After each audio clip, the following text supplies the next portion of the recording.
السلام عليكم ورحمة الله وبركاته. النهاردة سنة 5 موعدنا مع أسئلة قيم نفسك للدرس الثالث مظاهر سطح بلدي من الدراسات الاجتماعية، وأتمنى تكونوا مستعدين. يلا كده معانا أول سؤال. بيقول أول سؤال الخريطة. بيقول لك أمامك خريطة صماء لمصر، اكتب مدلول الأرقام. يعني خريطة لمصر فيها أرقام، هنبص على الرقم. نتعود دايما إن احنا ما نستعجلش في سؤال الخريطة. السؤال الأولاني بيقول منخفض نقط. قبل ما أجاوب أبص على رقم 1 على الخريطة. الجزء ده كان فيه منخفض اسمه منخفض الفيوم. ممتازين. السؤال اللي بعد كده بيقول أحد الوحدات التضاريسية، يعني وحدة من الوحدات الأربعة وموجودة في رقم 2 على الخريطة جوه المثلث. يبقى أكيد مين يا حبايبي؟ يبقى أكيد الدلتا. 3 جبل نقط. أبص على 3. عندي جبل هنا في جنوب شبه جزيرة سيناء. طبعا جبل مين؟ جبل سانت كاترين.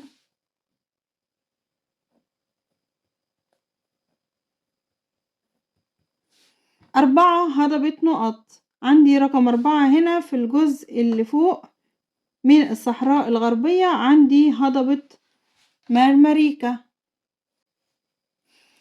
هضبة ايه؟ مرمريكا. عندي رقم 5 شبه جزيرة نقط. طبعا دي شبه جزيرة سيناء. السؤال اللي بعد كده بيقول ما النتائج المترتبة على وجود الآبار الجوفية العذبة داخل المنخفضات؟ بالراحة كده عشان نفهم السؤال الأول عايز ايه. لازم نقرأ رأس السؤال ونفهم هو عايز ايه الأول. ما النتائج يعني ايه حبايبي؟ يعني ايه اللي حصل، ايه اللي ترتب على الكلام اللي هو بيقوله لما هو في آبار جوفية عذبة، يعني مية تحت الأرض عذبة في المنخفضات. ده أدى إلى ايه؟ استغليناها في ايه أو استفدنا منها ازاي؟ طبعا استخدمناها في الزراعة، وبالتالي بقى في نشاط للسكان في الأماكن دي. يبقى ايه أهمية وجود الآبار أو ايه اللي ترتب على وجود الآبار؟ طبعا وجود الزراعة، وبالتالي وجود السكان. السؤال اللي بعد كده بيقول وجود الأودية الجافة في الصحراء الشرقية. يعني ايه اللي ترتب على وجود الأودية الجافة في الصحراء الشرقية؟ يعني قدرنا نستخدم الأودية دي في ايه؟ أولا استخدمناها كطرق أو مجاري مائية للسيول لتخزين مياه الايه؟ السيول. وده اللي قلناه في أهمية الأودية الجافة. السؤال اللي بعد كده بيقول اكتب علامة صح أم علامة خطأ. تشكل الوادي والدلتا ومنخفض الفيوم نتيجة للتعرية المائية. يعني الوادي والدلتا والمنخفض ايه اللي شكلهم؟ التعرية المائية. طبعا الكلام ده صح. تتميز أراضي الدلتا بالخصوبة. يعني الدلتا اللي هي على شكل مثلث اللي هي جاية من نهر النيل تتميز بالخصوبة وزيادة مساحة الأرض الزراعية. طبعا الكلام ده صح لأن الدلتا أراضي خصبة جاية من نهر النيل، كمان فيها مساحة كبيرة جدا من الزراعة 50%. يبقى كده الإجابة عندي إجابة صحيحة. 3 يعد منخفض القطارة أحد المنخفضات المأهولة. احنا قلنا طبعا اللي منخفض القطارة غير مأهول بالسكان عن غيره من المنخفضات طبعا التانية. يبقى منخفض القطارة أحد المنخفضات المأهولة بالسكان، يعني فيه سكان. طبعا إجابة خطأ لأنه غير مأهول بالسكان. السؤال الرابع بيقول تعد الصحراء الغربية أكبر وحدة تضاريسية. طبعا إجابة صح. تتميز الصحراء الشرقية بطبيعتها الجبلية، يعني الجبال فيها أكتر لوجود جبل العوينات. لازم أقرأ الإجابة السؤال كله وأخطط كده على الحاجة اللي ممكن أشوفها هي صح ولا غلط وتلفت نظري. طبعا الصحراء الشرقية جبلية، ده كلام صحيح. لكن لوجود جبل عوينات، هو أصلا جبل عوينات موجود في الصحراء الشرقية؟ طبعا غلط لأن جبل عوينات موجود في الصحراء الغربية. يبقى إجابة خطأ. السؤال اللي بعد كده بيقول انسب المظاهر التضاريسية التالية للوحدة التضاريسية. يعني هنشوف المظهر أو الحاجة الشكل اللي موجود تبع أنهي وحدة، وحدة الدلتا والمنخفض والوادي، ولا صحراء شرقية، ولا تبع شبه جزيرة سيناء، ولا تبع الصحراء الغربية. طبعا جبل سانت كاترين أول حاجة طبعا تبع الوحدة بتاع شبه جزيرة سيناء. هضبة الجولف الكبير، طبعا هضبة الجولف الكبير موجودة فيه. ممتازين. صحراء الغربية. بحيرة ناصر تبع الوحدة الأولى اللي هي الأراضي الزراعية، يبقى تبع الوادي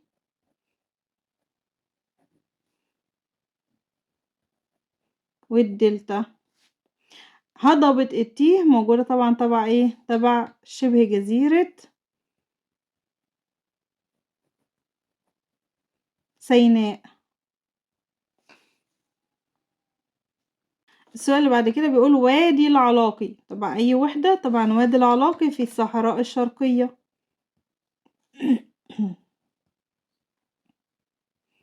منخفض الفيوم طبعا الوادي والدلتا والمنخفض، لأن كلهم طبعا وحدة واحدة. السؤال اللي بعد كده بيقول اختر الإجابة الصحيحة مما بين القوسين. عبارة عن رواسب طينية على شكل مثلث، يبقى مين؟ يبقى الدلتا طبعا.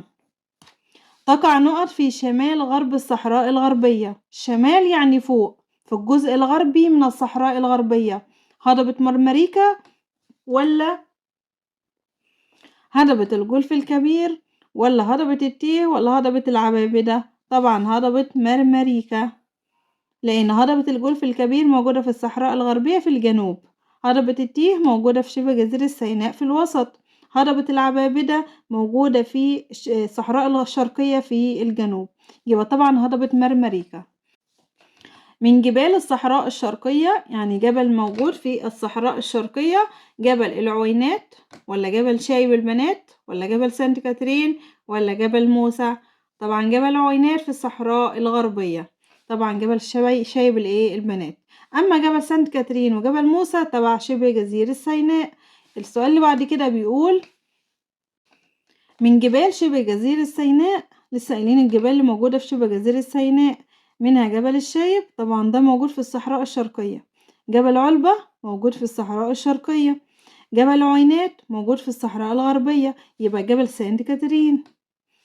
رقم 5 بيقول يزرع منخفض الفيوم بمياه، يعني المية اللي بتوصل لمنخفض الفيوم جاية من الآبار، ولا العيون، ولا نهر النيل، ولا الأمطار؟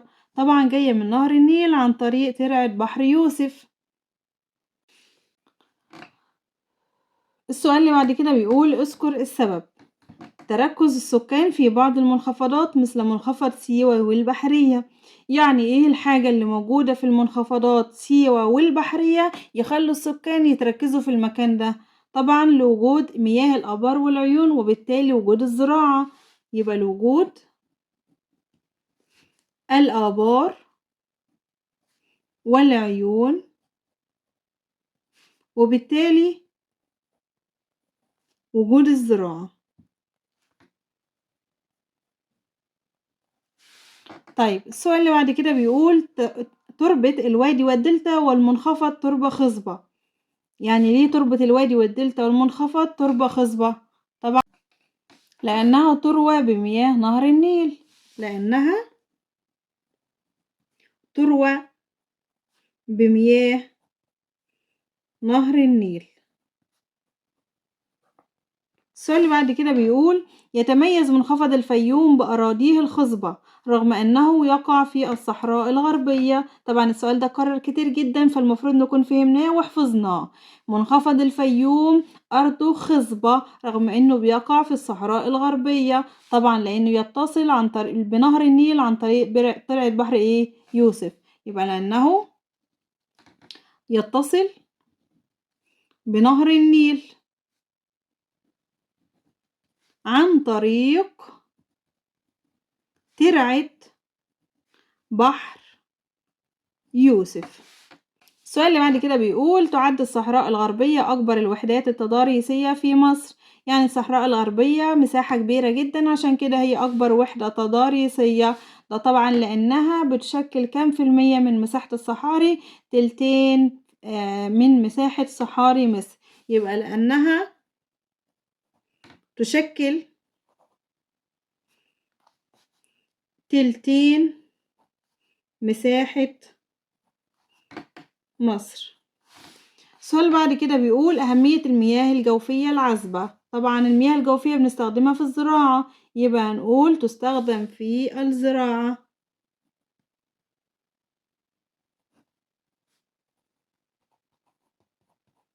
في الواحات أو المنخفضات، يبقى لأنها الوسيلة الوحيدة اللي تستخدم في الزراعة في الواحات.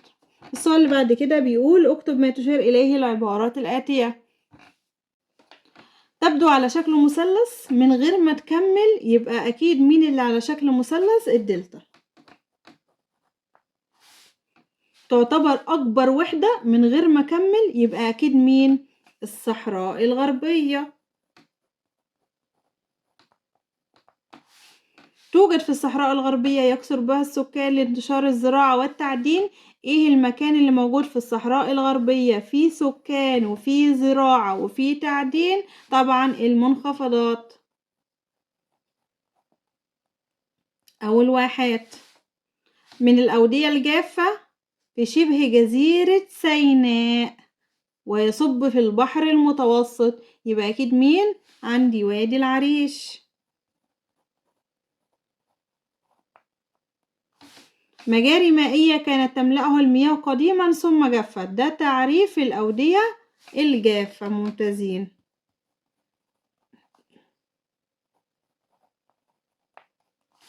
السؤال اللي بعد كده بيقول ماذا يحدث إذا. يعني إيه اللي هيحصل لو وجدت المنخفضات في الصحراء الشرقية؟ يعني لو في منخفضات في الصحراء الشرقية هيكون في إيه؟ هيكون في أكيد زراعة، وأكيد هتكون مناطق مأهولة بالسكان، وأكيد هيكون فيها كمان تعدين، وهكذا. يبقى ماذا يحدث إذا وجدت المنخفضات في الصحراء الشرقية؟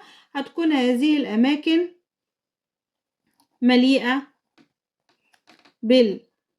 بالسكان نظرا لوجود زراعة، لوجود الزراعة. طيب ماذا يحدث إذا لم تتوافر مياه جوفية في الصحراء الغربية؟ لو مفيش مياه جوفية في الصحراء الغربية أكيد مش هيكون في زراعة، وأكيد مش هيكون في سكان. يبقى لم يكن هناك زراعة، وبالتالي عدم وجود سكان. يعني مش هتكون مناطق مهولة بالسكان زي ما احنا عرفنا. طيب ماذا يحدث لو لم يوجد نهر النيل في مصر؟ لو مفيش نهر النيل مش هيبقى فيه زراعة، يعني كل ده طبعا نتيجته الزراعة. يبقى لا يوجد زراعة. أراضي خصبة الأول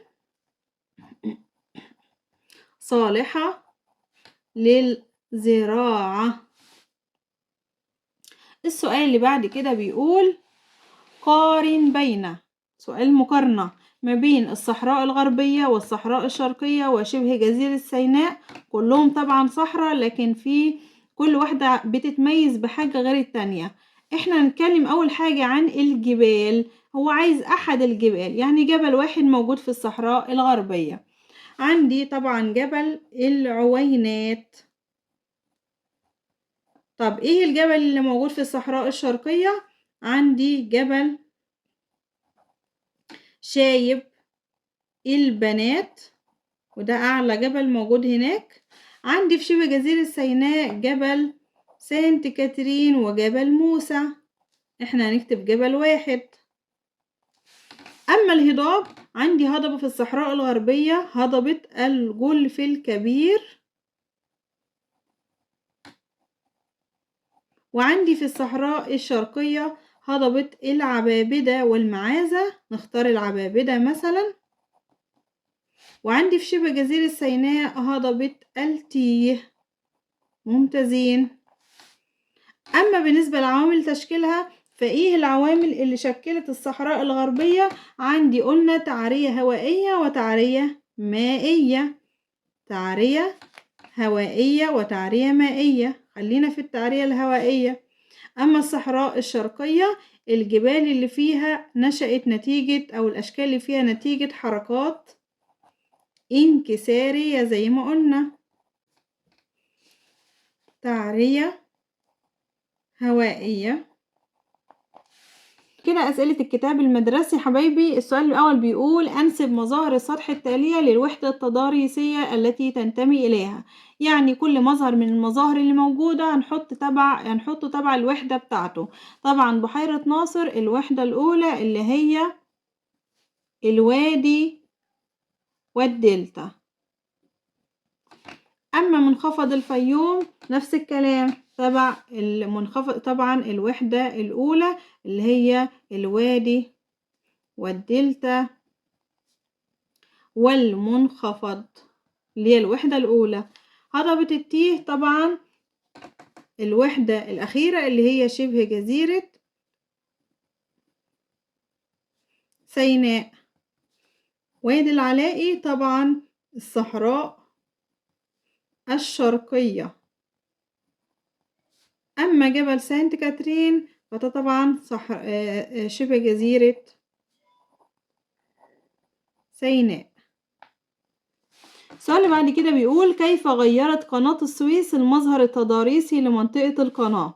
يعني ازاي قناة السويس كان ليها أثر في منطقة القناة، ازاي أثرت ان احنا بدأنا نعمل مدن عمرانية مثل مدينة السويس وبورسعيد والإسماعيلية. يبقى دلوقتي ازاي أثرت القناة؟ بدأنا نعمل توسع